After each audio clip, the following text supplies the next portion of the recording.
As long as you frame the outcome you're looking for, you're going to get that. I'll give you an example. During COVID, I was asked to do some training for a great big company it was a Middle Eastern company that were all over the Middle East.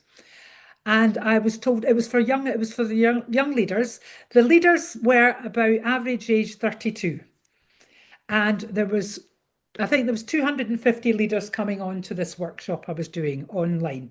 And I was told they won't put their cameras on. And I went, okay. I said, well, I'm not talking to 250 blank screens.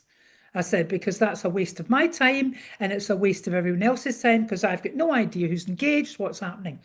And I said, I said, what invitations have you sent out previously? Have you mentioned cameras?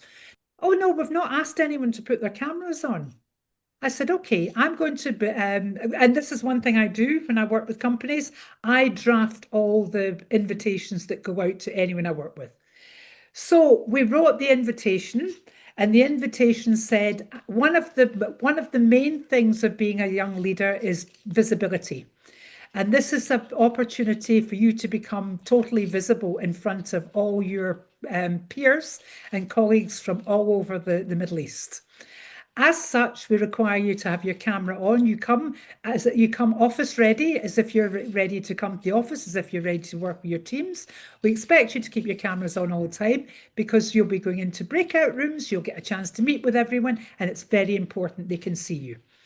We had one person couldn't get her camera on, she couldn't get it to work, and she was furious.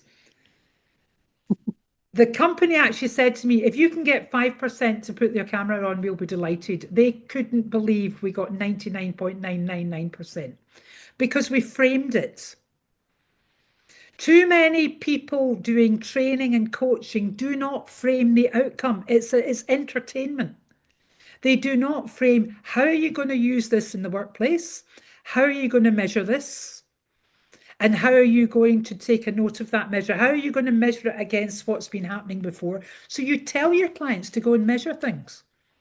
You tell your clients to focus on the changes they're going to get.